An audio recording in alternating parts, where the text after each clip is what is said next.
മഹാത്മാ സ്നേഹക്കൂട്ടായ്മയുടെ നേതൃത്വത്തിൽ വിഷു ആഘോഷങ്ങളുടെ ഭാഗമായി പാലിയേറ്റീവ് കെയർ അംഗങ്ങൾക്കായി പുതുവസ്ത്രങ്ങൾ വിതരണം ചെയ്തു. മഹാത്മാ സ്നേഹക്കൂട്ടായ്മ ചാരിറ്റബിൾ സൊസൈറ്റിയുടെ നേതൃത്വത്തിൽ വിഷു ആഘോഷത്തിന്റെ ഭാഗമായി പാലിയേറ്റീവ് കെയർ അംഗങ്ങൾക്കായി പുതുവസ്ത്രങ്ങൾ വിതരണം ചെയ്തു. പ്രശസ്ത പിന്നണി ഗായകൻ പ്രദീപ് പള്ളുരുത്തിക്ക തമ്പി സുബ്രഹ്മണ്യം പുതുവസ്ത്രം കൈമാറി ഉദ്ഘാടനം ചെയ്തു. ഉത്സവങ്ങളും നമ്മളെ സംബന്ധിച്ചിടത്തോളം മാനസികമായ ഐക്യവും ഒരുമപ്പെടലും ഒക്കെ സൂചിപ്പിക്കുന്നതാണ്.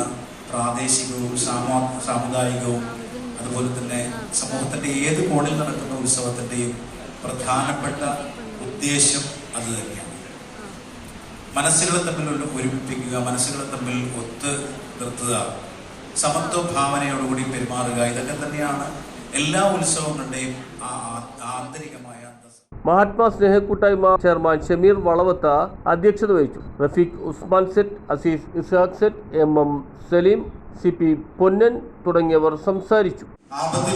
ആപത്തിപ്പെടുന്ന മനുഷ്യന്മാരെ സഹായിക്കുക എന്നുള്ളത് മാത്രമേ ഏതൊരു ദൈവവും നമ്മളോട് പറഞ്ഞിട്ടുള്ളൂ. ആ ഒരു മനുഷ്യത്വമാണ് നമ്മളിൽ നിന്ന് നഷ്ടപ്പെട്ടുകൊണ്ടിരിക്കുന്ന രീതിയിൽ ഇന്ന് മാറിക്കൊണ്ടിരിക്കണം.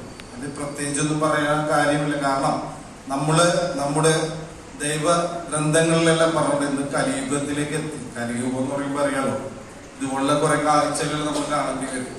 അവിടെ സ്നേഹമില്ല, മാതാവില്ല, ആർക്കും ആരോടും ബഹുമാനമില്ല. News bureau, Pattancheri.